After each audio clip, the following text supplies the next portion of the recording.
Peace, peace, peace.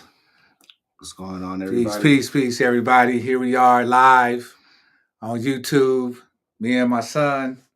My name is Michael Jordan, aka the Serious Alchemist.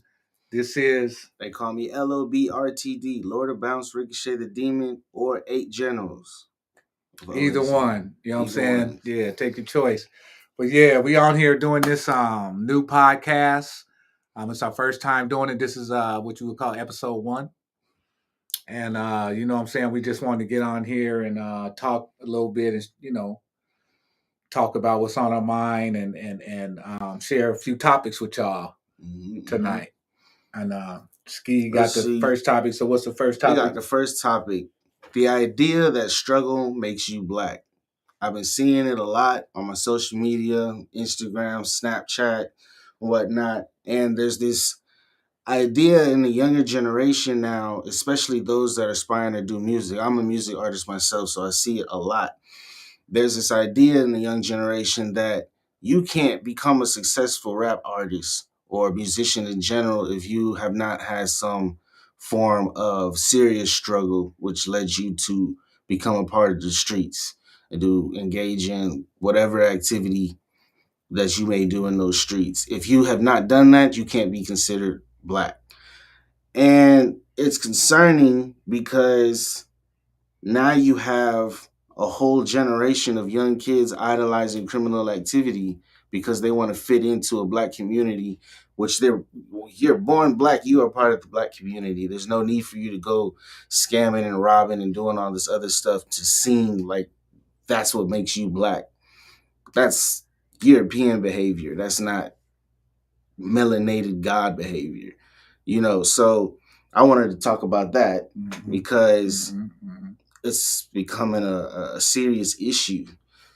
I don't want to drop any names of any artists because, we're not going to get into all of that. But there's a lot of artists that are promoting it saying, if you ain't never sold no ounce or you ain't never hit a lick or something like that, you can't call yourself a real nigga. What?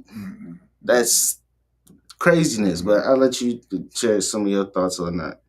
Yeah. I mean, the idea that struggle makes you black to me is just crazy. There's a lot of races on this planet that struggle, in my opinion.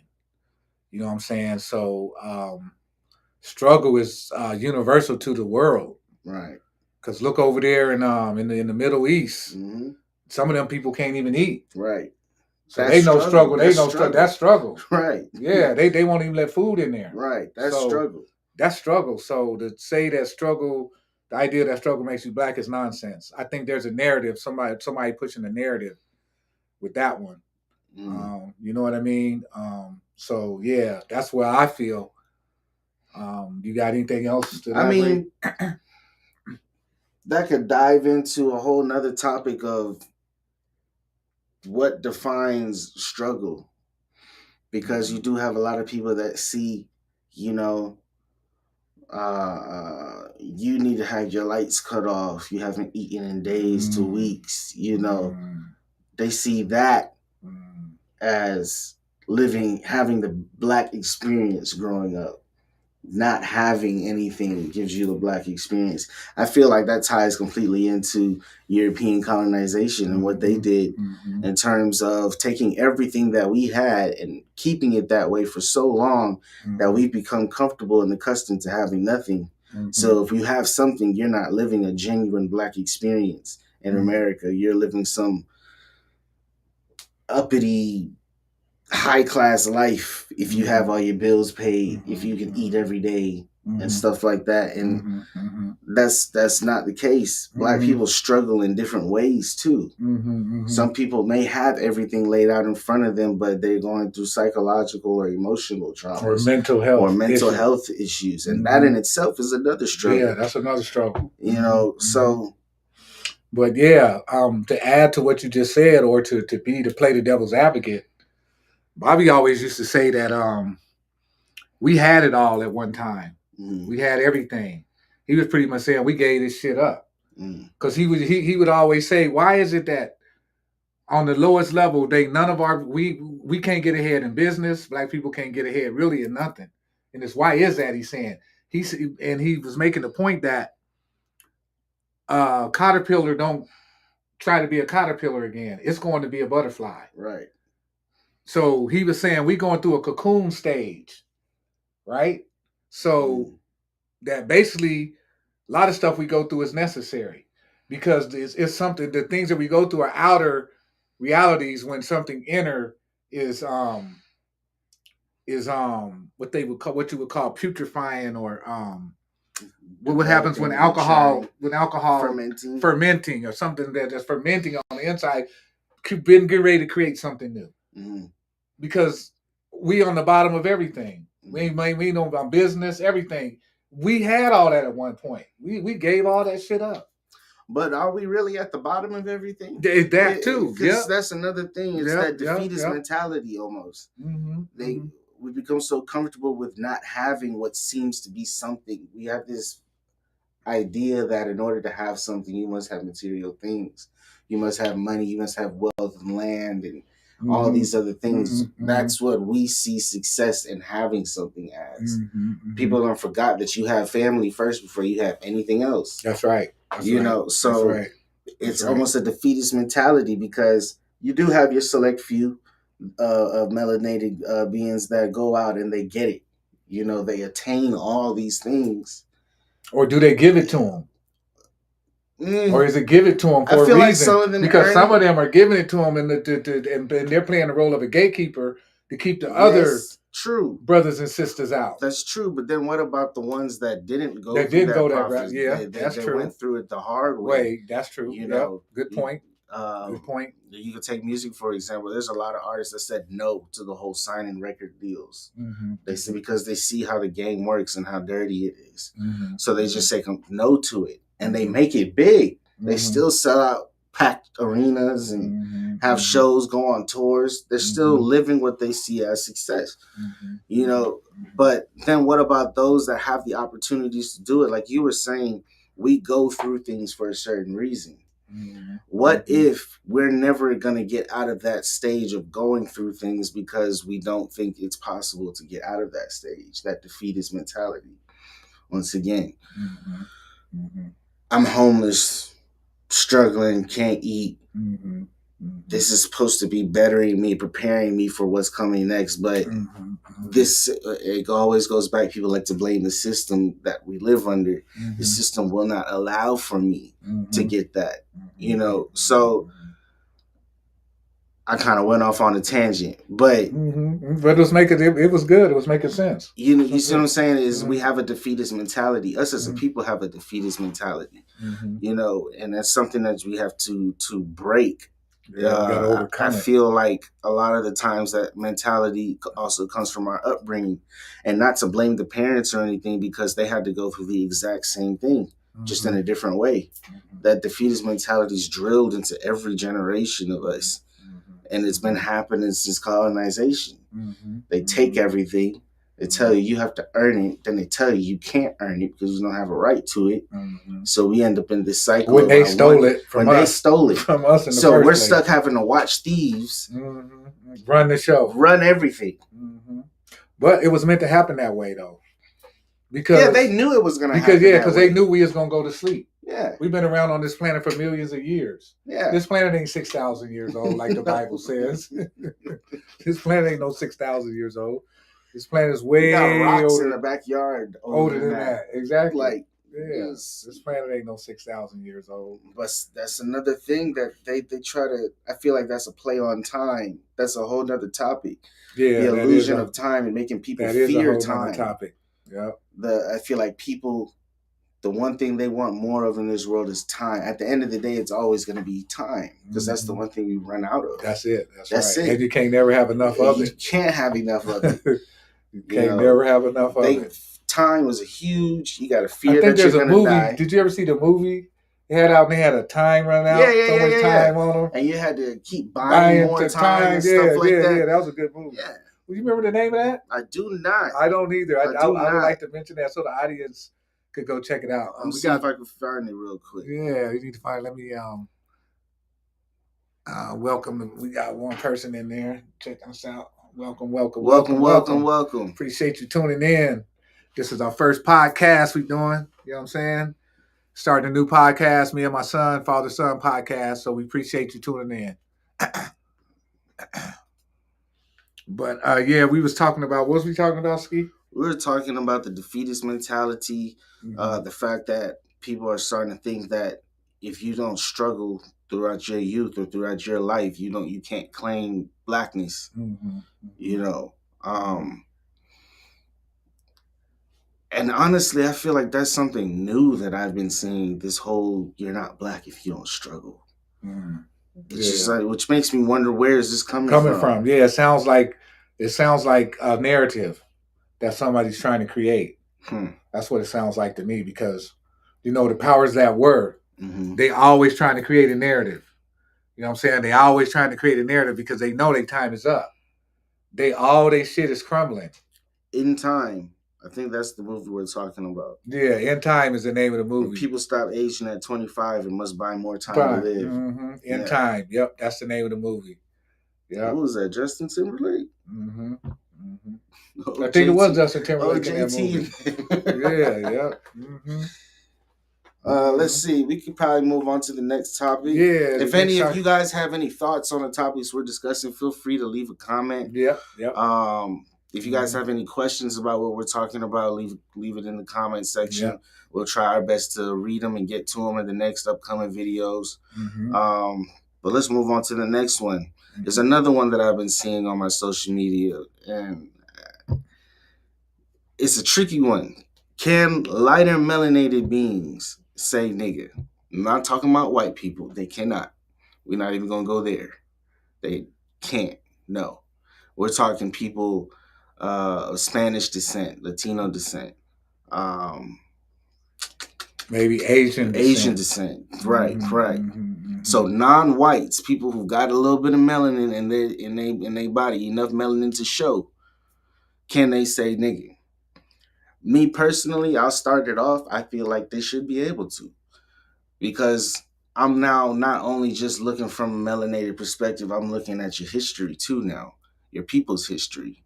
The original Asians were black. The original Latino community was black. So even if you don't want to talk about the Africans, right? Black people were here in the Americas long before Europeans stepped foot over here. So anybody with roots to the indigenous people of this land, to me, they have a right to say it. Whether their people went through the same struggle that black people did, to me, that's irrelevant, because it's not just about the level of melanin in your body, but also your history. You got to understand where the word nigga came from as well. Naga, black king. So anybody with that good amount, that dropped melanin in them, I feel like they should be able to say it. Now, the way that you're using it also plays into effect, because you do have a lot of racist people in the Latino community. You got a lot of racist people in the Asian community. So also it would heavily depend on their usage of the word. How they're using it. Right, and how they're using it. And like you were telling me earlier about if you don't know them, they can't just come up to you and throwing that word at you. I feel a little different. Yeah. Especially when it comes to our Latino brothers and sisters. If I don't know you and you just call me nigga out the blue, shit, what's up, nigga? It's just regular conversation to me. That might be a difference in the eras we grew up in as well. That's probably what it is. That is a difference. You could probably touch on that. Yeah, because you couldn't really say that when I was coming up. You couldn't say that, especially if you didn't know us. Now, if you got to know us and we felt like you was cool and you fit in and we knew you didn't mean it in no derogatory way, we knew you meant it in a endearing way. Like we mean it. So then how does one fit in enough to be able to use that word? Because that's what white folks like to use a lot. We hang with your sons and your children. Yeah. We should have a right to say the N-word. Yeah. You let everyone else use the N-word. You call each other the N-word. Yeah, but you can't say it. You use it in a different way. Yeah, use it because demean, derogatory way. Right. Use it to destroy a planet. Literally. Yeah. Use it to destroy a planet. Literally. And it's a sacred word. It's a sacred word. Absolutely. Yeah, because when you get to the sacred side of it. Right. So, yeah. Facts. But I can understand, especially growing up in those times that you did, you definitely have to be comfortable with the person. Yeah. Because there's a lot of racial tension. Yeah. I want to say probably it was more outright racial tension in your day. Because I don't want to say it's worse than what it is today. Today they just show it differently. They have different ways of maneuvering through their racial discrepancies and whatnot. So, not to say that it was worse than today, but it was very much more open. But I'm gonna say this though, what that tells me, they're always gonna have to do something, always, forever, because they can never stop. The fact that even though they did it when I grew up in the '60s, and they was doing it back then, and this is 2000, so it tells me nothing's gonna work that they're doing. They're just gonna have to keep, even though they know it's not gonna work. Eventually, they're gonna fall short. Right. You know what I'm saying? So trying it for the longest. Yeah. They've been trying for the longest. Want to move on to the next one? Yeah, we can move on to the next one. Demons and their portrayal in music. And I'm not just talking about demon imagery. I'm talking about calling themselves demons as well in their music. That was the term for a minute. Before they started calling each other twin and all that other stuff, they were calling themselves demons. And I want to say that really kicked off with Chief Keef calling himself the Baphomet. And people looked up and saw what the Baphomet was and was like, oh, snap. What? Yeah. And, I feel like he may have a true understanding of what the Baphomet really stands for. And I feel like a lot of these rap artists have a understanding. They have a sense of the higher knowledges. Some of them do. And but they don't use it. They don't use it for. But I feel like they're using it for their own personal needs rather than helping. Or helping the planet evolve. Right. To helping us, people evolve and get out of this nonsense. Right. They're using it for their own personal gain. And then I also, not only on top of that, you got the record labels using them to put out certain type of music, so you can put this low vibrational music on the streets because it's a ritual. Yeah, what I've started to realize is every song is a ritual. You have the ingredients, you have your voice, you have the music, you have your thoughts, and however you put it together, you're creating something. So it's like cooking a meal in the kitchen. Yeah, that's right. Every song is a ritual. So when you listen to these songs on the radio, kind of like in that movie They Clone Tyrone, how the DJ was controlling everybody through the songs. Right. They're doing the exact same thing in the music we listen to on the mainstream media, which is why I do not listen to the radio. Because I know the radio is for programming, and that's exactly what they're doing in the music, programming. You got people talking about, and people are starting to realize that it's programming. Yeah. That's the thing. So they start coming out with different ways to try to get that programming to you. We went from trap rapping, and now we got crash out rapping. What? Some of the most violent music you probably ever hear is new music from today. And you'd have thought it was some stuff from the 90s. They were saying some crazy shit in the 90s. They were saying a lot of wild, violent stuff in the 90s, but nothing like what we've got going on today with this new crash out rapper era. What about the mumble rap? The mumble, that didn't last long because that's exactly what it was, mumbling. But I feel like that mumble rap was a ritual in itself as well. Yeah. And they were using artists for that. They was using what? They were using artists. Okay. For these, because you notice most of those mumble rappers, they're either really, really big or they're irrelevant now. You got Lil Uzi, who was a mumble rapper. He's huge. I rock with Uzi's music. He got a lot of good music. He has a lot of good feel-good party dance music. That's why I like his music. But at the same time, they were coming at him for being demonic or being a devil's worshiper and stuff like that because of all the symbols and stuff he used to put on his body. So that's the thing, man. The way they just took our spiritual stuff and turned it demonic, and they vilified it and vilified it, and made most of the youth and the people look like us scared of it. Right, and that's what I'm saying. And the thing of it is a lot of this stuff is transformative. You know what I mean? It could change your life. Right. You know what I mean? So it's really sad to see that.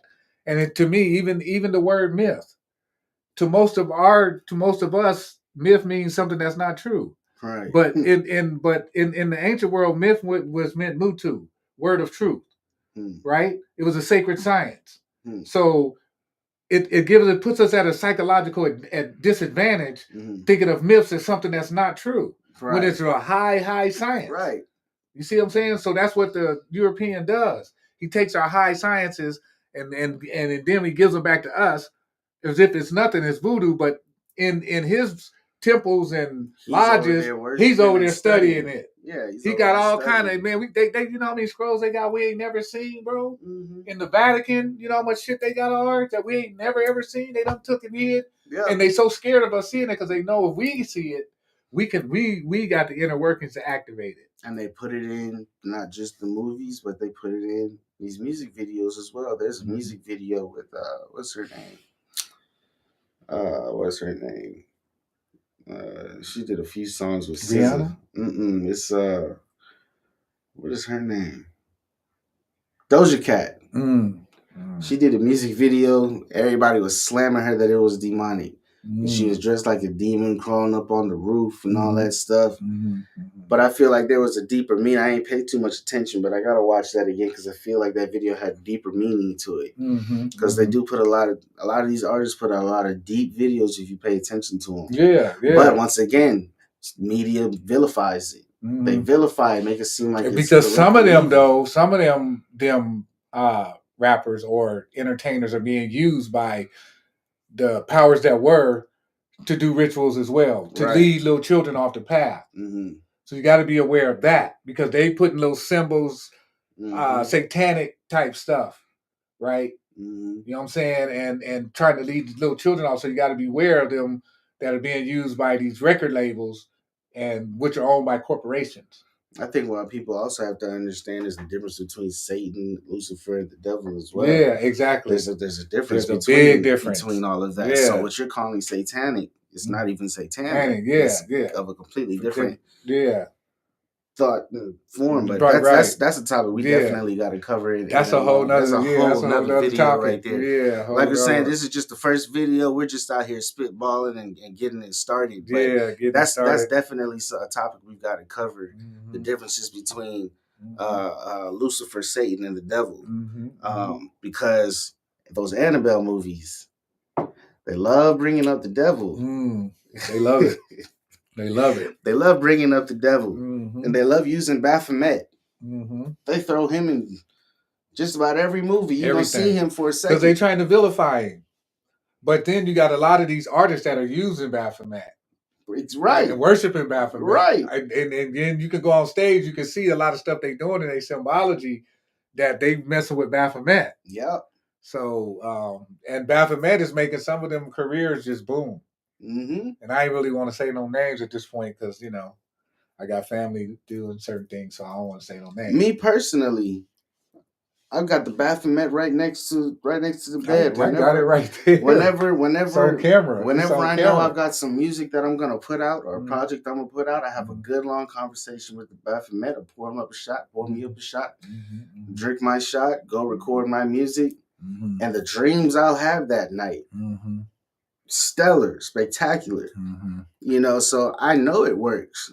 It's if it wasn't for that connection, I feel like a lot of what I've got going on in my music career right now, it probably wouldn't have kicked off. I had to start really giving the universe what I wanted out of it and changing my perspective on it. Because the Baphomet is just an energy as well. And all energies are a part of the universe. Right. That's Folks, right. Folks, do not get stuck up on names and on images. You gotta understand they go by different names, different images, but it's all energy. Mm-hmm. It's an energy that you're tapping into. Mm-hmm. And you have to be careful what energies you tap into as well, because if you go about it the wrong way, you see a lot of artists They end up going losing it, end up in a nut house somewhere. Yeah. So you got to be careful with what you're playing with. Yeah, you got to be careful. You have to understand what it is you're dealing with. Fully understand what you're dealing with. But yeah, but it's about 8:07 right now. I want to play this video of Bobby real quick. We're going to play this video with Bobby. We're going to let Bobby say what he got to say, and then we're going to listen. We're going to talk about that. Yeah. So check this out, family. The tree of life. Where the hell is the tree of life? This is the tree of life. The Kabbalah. That's the tree of life. He said the tree of good and evil. He said you can eat from all the fruit, but you can't eat from the tree. Long come the serpent, which is the Kundalini. This is the serpent right here. This tree of life and this tree of life is one and the same. This is an Egyptian one from the temple of Komombo that the Hebrews later adopted as the tree of life. And this is the one from the temple of Tahuti, or the priesthood of Tahuti, is the same damn symbol. The serpent say, don't eat. The serpent say, go ahead, which means your Kundalini energy rises up and eats the apple, which is your third eye, called the Bindu seed. Up here, the tree of life, the serpent crawls up the tree of life and they eat a part called a daf. Now, the Hebrews take this part off because the white Hebrews don't have daf. That means melanin. So they take this point off, which means daf, D-A-A-T-H, a dat. Blackening stage, melanin. That's where you get the word Darth Vader from. Mm-hmm. The dark side. Pure melanin. Pure melanin. Darth Vader was called in, Joseph Campbell was called in to help them work with Star Wars. And it's adequate. The Jedi warrior. The jet black eye.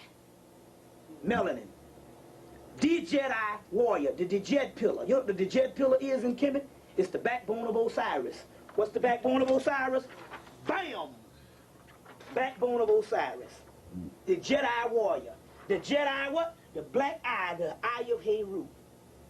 Darth Vader. Darth, right there, D-A-A-T-A, the black dot. You don't know the powers of the dark side. Nobody got the black man to do the voice. The powers of the dark side. They know what they doing. Mm-hmm. Then the hero, Luke Skywalker, rises up, conquers Darth Vader, who is his father, and becomes the Christ. We're talking about darkness, light coming out of darkness. Right. The hero, Heru. The word hero comes from the word Heru, and the word hero is Greek for great face, face of God, pineal gland. Lucifer, light bringer. Light bringer. Satan. Bobby, too much. Yeah, you know what I'm saying? Yeah. So we gonna talk about that. You know what I'm saying? Bobby be dropping it, boy. He said Lucifer, the light bringer. You know what I'm saying? Lucifer is the light bringer. Yeah. You know what I'm saying? And a lot of people scared of it. They got a lot of people scared of that stuff, and they really ain't nothing to be scared of. You know what I'm saying? It's just concepts and ideas. Right. You know what I mean? Right. Yeah. And then he talked about the Kundalini energy that's in the base of the spine of all of us. Like the story of Moses, when Moses split the Red Sea. That story is talking about the rising of the Kundalini, because in the back of your back, you got these blood vessels. If you pull the skin off your back, you got these blood vessels in your back. When the Kundalini starts to rise, your blood vessels split apart like this. That's the Red Sea parting. And the Kundalini rises up and it hits the pineal gland, right? That's Christ consciousness, right? So that's all that explaining. He ain't literally opened no damn Red Sea and killed the soldiers. That's telling you a higher truth. So what I told you is what's really telling you is what's really happening in the Moses story, splitting the Red Sea, is telling you a function happening inside the human body. describing something happening inside the human body. I don't know. Every time I hear a Bible reference, it just takes me back to the Book of Enki, and it's definitely a book y'all should go out there and get. The Book of Enki is the story of the Anunnakis first coming to this world and what they came here for and how they impacted life here on this planet. Mm-hmm. And just the entire story of Adam and Eve and being kicked out of the Garden of Eden. And it's just, when you read the Book of Enki and get that version of the story, that take, it makes a lot more sense of them just getting kicked out for eating the fruit. It had to do with them realizing who they were and their status in the world. Because peace to the Titans. No, go ahead. What's going on, everybody? But what had happened in the Book of Enki was that character, Adam and Eve, I cannot remember the name that they were called in the Book of Enki at this moment, but they went back to Enki and Enlil? No. So Enki and Enlil were the two forces at play in, I don't want to call it a battle for this world, but their disagreements on tampering with life on this world. So what happened was, Enlil found out that Enki had tampered with the beings, and it's also sent them to Nibiru to learn about who they were and where they came from. And when he found out about it, he said, one of you can stay, but the other two must leave that little compound. They had a compound that was built. That's what the Garden of Eden actually was a compound that the Anunnaki were stationed in. And they were conducting their experiments on life forms from that gene compound. Splicing, exactly. Things of that nature. Man came also creating humans as well. Yes, that's what I was just about to say that. The genes for humans, there was a being already here when the Anunnaki showed up. But there wasn't a very mentally developed being. So what happened was they realized that one, the lifespan of these beings was far greater than it's actually not far greater. Their lifespan wasn't really worth much of shit. Once they combined their DNA with those beings, they were living long, but they didn't have good mental capacity. So what ended up happening was he had, I believe it was his sister or Rish Kegel? I can't remember. Tiamat? Was it Tiamat? No, it wasn't Tiamat, but it was a female Anunnaki that they took the genes from and put it in those beings that they found here on this planet. And what they did was open their mind. They became self-aware now that they're not just these regular beings from this planet. Right. They're living longer. Yeah. They're larger than the beings from this planet.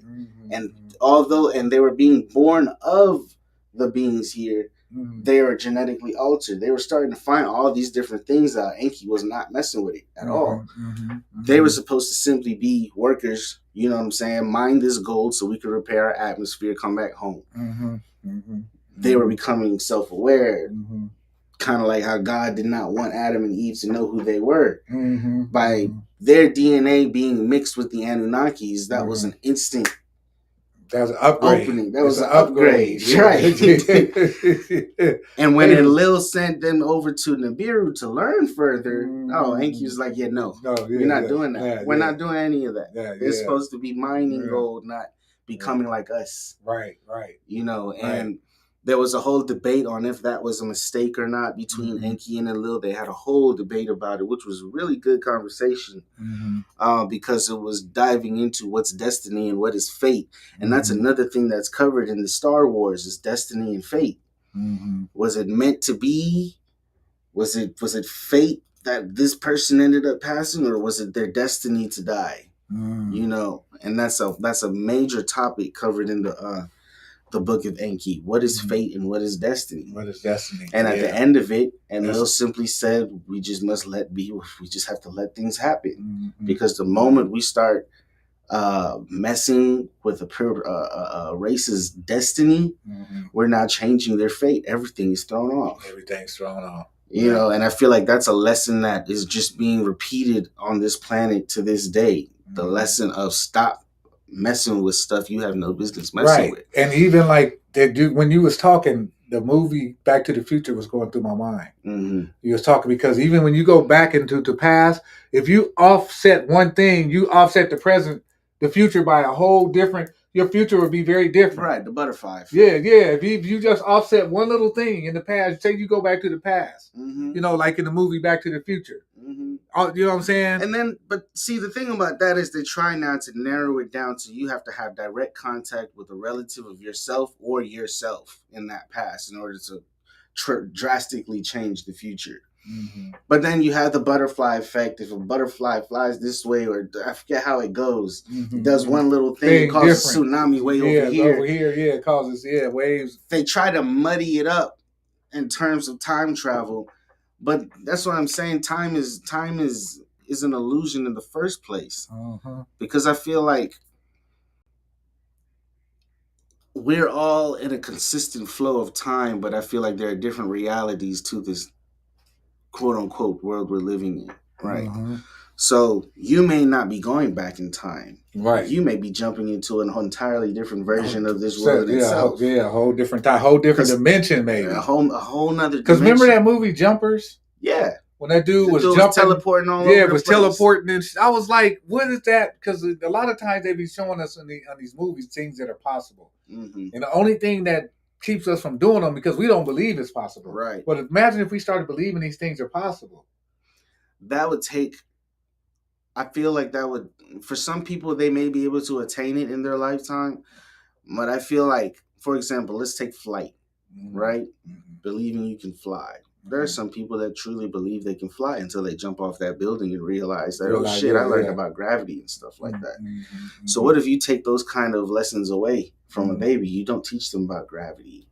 You don't teach them about physical objects. Right. You don't teach them about a so certain they have no color concept scheme. of it. So if you give them that with no concept, what then happens to them as they live their life?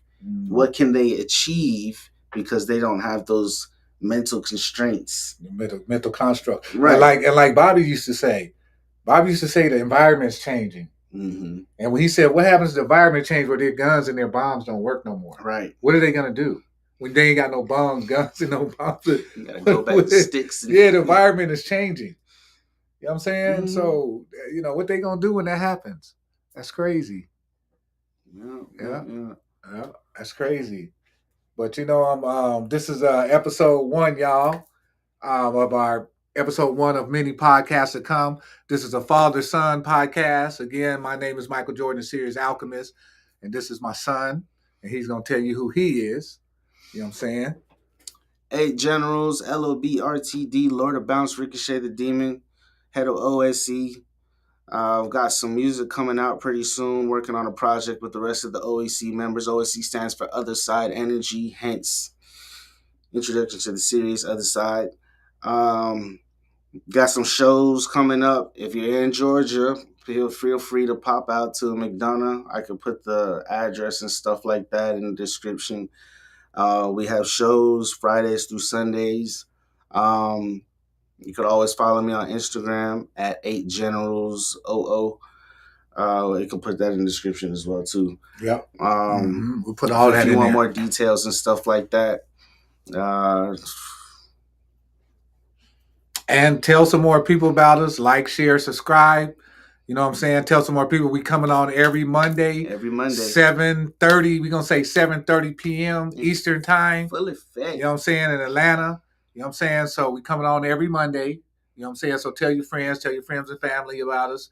We're going coming on with different topics every week. We're going to talk about what's going on in the world, talk about metaphysics. We're going to show some Bobby videos, have different videos we're going to discuss. Yeah. We're going to do a lot of different stuff. We're going to mix it up. We're going to have some fun. Yeah. You know what I'm saying? I might have a few giveaways, some books to give away because I got a couple books that I want to give away to the people. So, y'all stay tuned for what we got going on. Yep, absolutely. It's been wonderful. It's been great. Yep. We'll close out. Yep, we're going to close out. Again, what I'm going to close out and say, I'm going to say anything you're going through, you got something inside you stronger. You got something inside you to beat anything you're going through. And be strong, be positive, and be God. Absolutely. Peace. Peace.